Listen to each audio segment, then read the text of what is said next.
Hey guys, this is Dahlia, the Handmade Mastermind, and in this video I'm going to go over what my healthcare plans are for being self-employed.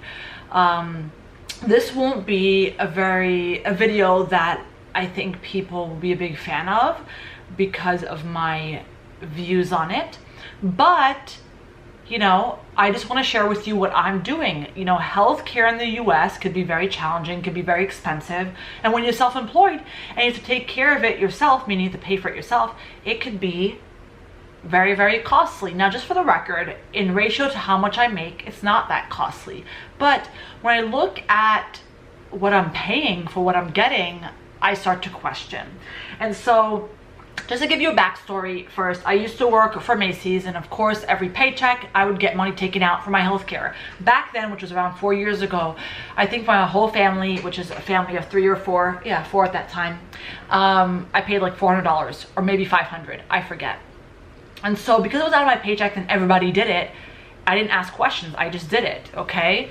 Now, I currently, as being self-employed, don't have any health insurance. Dum dum dum.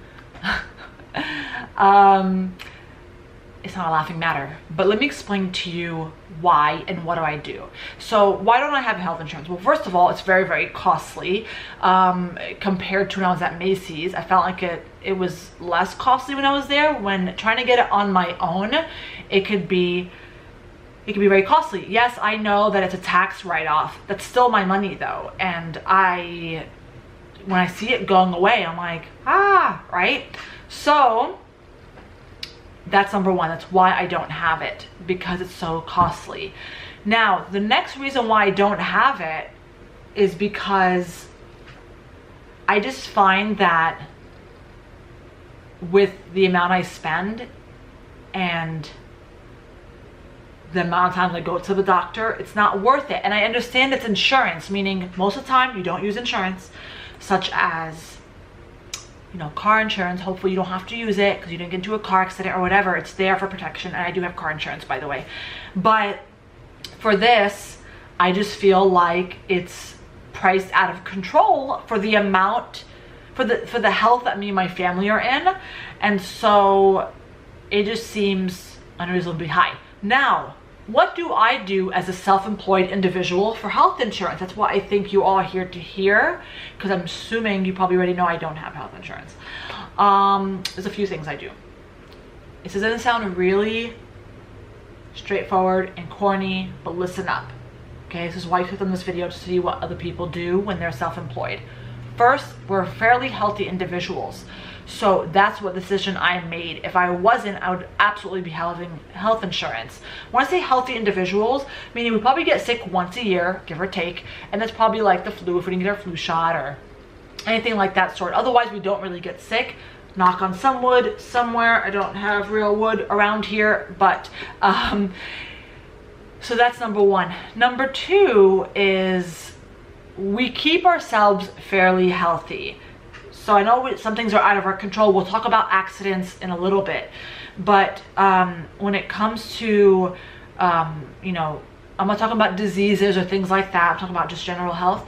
We keep ourselves fairly healthy. And so, you know, it's about eating right, exercising, and we don't involve ourselves in high risk when it comes to health activities.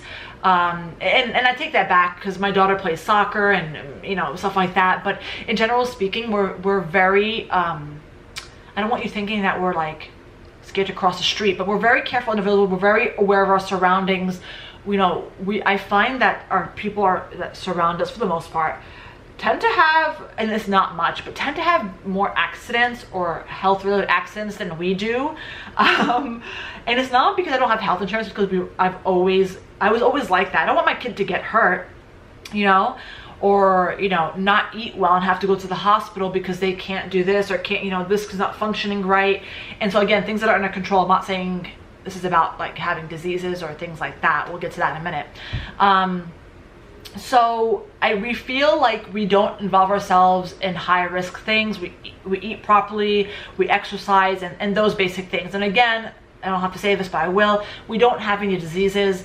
We don't have any history of diseases in our family that's major besides diabetes. In my family and my husband's side, when they get older, there's diabetes. But we eat right, so we're, being proactive about that, etc. and so forth. So I feel that's all covered. Now, if you want to talk about eye health and dental, same idea. I don't think I take care of my eyes super fantastic. I do wear contacts often. I'm gonna get LASIK very soon. More about that very, very, soon. It's coming up. Very excited about that.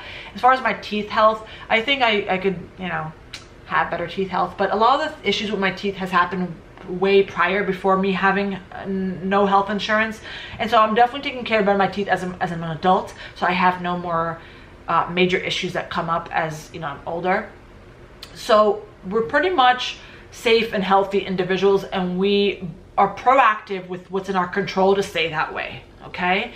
Now, when something does come up, I want to share with you what we do. I simply go to the doctor and pay cash. Now, I do ask if there's any cash discounts. A lot of times I will get something off. Something's better than nothing. I'll take it. I'm not begging or, trying to finagle with them. I just ask them, say, hey, I'm a cash patient. I pay in full. Or is there a cash discount? A lot of times if you pay in full, if you're a cash patient, they do give you discounts, okay? And I find that to be very helpful. However, regardless, we do pay in cash. When do we pay in cash? Now, my kids go for their annual checkup, or whenever their checkups are, and of course when they get their shots, I pay for that in cash. It is costly, but I save way much more money not having health insurance. Okay. I don't go yearly, but I go for like a physical and for my well woman exam and things like that. Again, I pay cash. That's fine. I mean, the reality is I would have paid a lot more if I paid for healthcare in the year than me doing all these. Okay, again, I'm a more healthy individual, so this is why I don't have too many doctor sessions where I have to pay a lot. I find that the cost of dental is a little high, but I do have, I don't know where it is, I do have like a little dental plan with my dental place. They have their own type of situation and gives you discounts from 20 to 40%. I found that the price was so affordable for my whole entire family for 2 years. I did a 2-year thing, and I found that even with the few services I use, like cleaning my teeth, and then checkup for my kids, that has paid for that little dental care. But it's still a substantial amount of cash being paid compared to actually having dental insurance, I think. Nonetheless, we pay as we go. And that's it. Because we keep ourselves fairly healthy, there's no, in my opinion, major issues. I find that this is not necessarily a huge problem. Okay? Yes, when I do see the cash leave my wallet and go to the receptionist, I do go like this a little bit, but I'm okay because I know how much I save not having it. Okay? This is not a reason to cancel health insurance. I'm just saying what I do. Okay. Now, there's some people that ask me questions like, Dahlia, what happens if you get into an accident? What happens if you get, God forbid, cancer tomorrow? You can't get insured. All this stuff. Okay, listen up. I'm not an idiot. I get that there's things. I think that the risks are higher for certain people. When it comes to genetic illnesses that run in your family, I know sometimes things can happen if it doesn't run in your family. I know that. However, based on my family history, genetics, both me and my husband are very well aware of what's going on in our family. We don't have anything that we're too worried about. So that's number one. The probability is low for us in certain major illnesses, okay? And that's in a long history of my family. And that includes my mom and dad. Like, everything is chilling, right? My grandparents, I mean, my parents have diabetes, but very manageable. It's awesome. Okay, so not diabetes is awesome, but them managing it properly is fine. So I understand that piece. So I understand that the probability is low. That's the first thing I'm considering. The second thing I'm considering is I do understand that there's major things that can happen that kind of strike people that was not expected, like cancer or things like that, that is not running in your family, but that just happens. I'm very well aware. If it's, I understand that also, even if it's not life-threatening, it could really drain your bank account or make you go into debt, bankruptcy, or not even get the health care you need. Me and my husband have not talked about that in full. I just want to say that straight on right now. Like, I understand that could possibly happen, God forbid. In the event that ever happens, I'm kind of put to a corner, right? Like, how could I afford, let's just say cancer treatments or anything that's really, really major, when if it's in drain my bank account, will end up being broke because I didn't have health insurance. I understand. I don't have a full plan, but my immediate plan goes to leaving the country. I would leave the country and live somewhere else where healthcare is better and they will take care of me. I know, depending on your views, healthcare is definitely better in the US, but there are places that have awesome healthcare. We won't get into that. I'm just saying that that is my plan. If in the rare event that does happen, okay, that me and my husband have a few places we actually could go where, because we have family in several parts of the world, and that healthcare is much more, like, it's easy to get even when you have an illness, okay? So that's our super, super backup plan.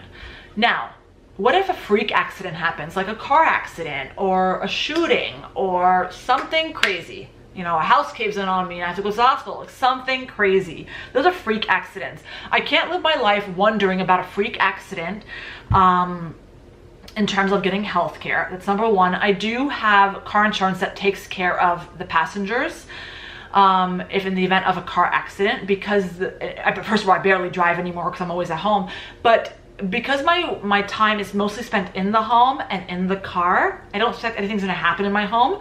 This is not a conversation for this YouTube video, but I do have cameras around my house as part of my security system, and we own guns, so I'm not really worried about something happening in my home. However, outside, as far as in terms of car, you know, something happens, I do have insurance that would take care of me up to a certain amount, which is quite a bit.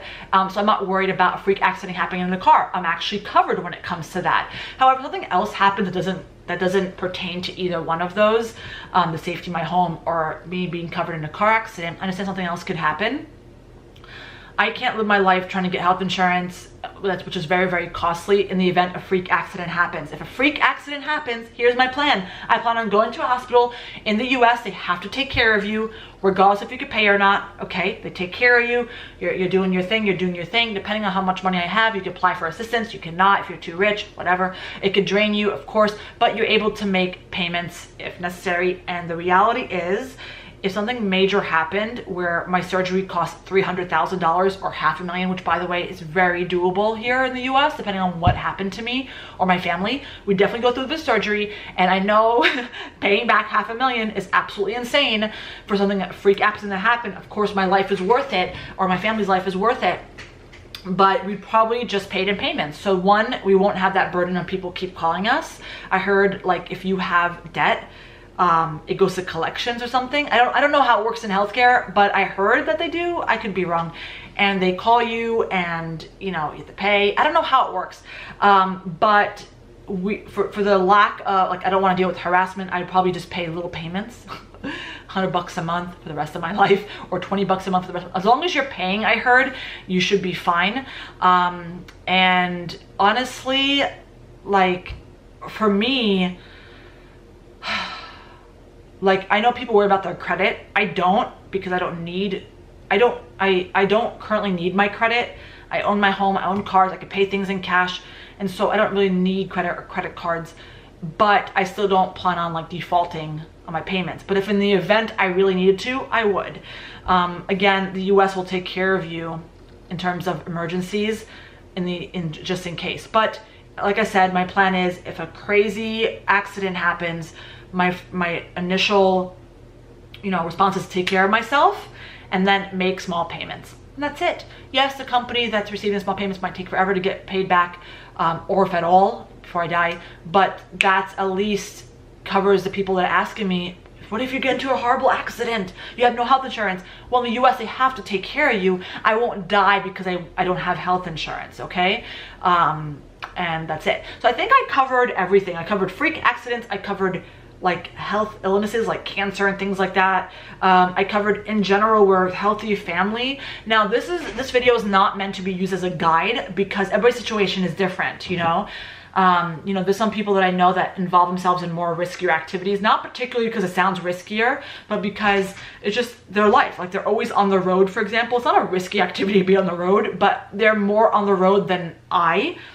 When my husband used to work in the oil field, he obviously is involved in a very riskier work. He obviously he had life insurance with the company as well as personal, but you know what I'm saying? It was a higher risk when you have a certain job or certain activities or whatever. We're a very low risk family. Again, somebody knock on wood that's watching this, please comment down below if you knocked on wood for me. I don't have any real wood hanging by me, but that is reason why I don't have health insurance. It's too costly, and those are my backup plans and what I do as a self-employed person. I pay cash when necessary. I take care of myself and my family. We have a small family, so it's easy to manage. And for those freak accidents or whatever, I also have backup plans in the event those happen. But I find that because of my ancestry and history and whatever, and what my current activities are, I'm at low risk. Okay, guys, that's it. And hopefully in the future, if the US changes their healthcare, I'd be able to afford it, and I might do it. It's fine. So also I'm gonna get to an age where I'm gonna need healthcare, and because when people get old, they just need it more, and I'll figure it out when that time comes. As of right now, no go. All right. Again, this is not meant to give you healthcare advice on what to do. It's meant to show you what I do and educate you if you're looking for, ideas or opportunities or whatever about what to do when you're self-employed and you particularly can't afford healthcare. I can afford it. I choose not to. I think it's crazy. That's the difference. But some people can't afford it. Some people could, but they're like, that's absolutely crazy. So just throwing that out there. Anyway, that's my plans, guys, as a self-employed individual. And that's it. I hope you enjoyed this video. I hope it gave you some insight. If you did enjoy it, give it a thumbs up. I would appreciate it. It helps me get found more in YouTube search. And of course, if you want more videos like this, entrepreneurial, business, online business type of situation, self-improvement, go ahead and hit the subscribe button, and then hit the notifications bell so you could get notified when I do more videos. Okay, guys, I will talk to you later. Bye.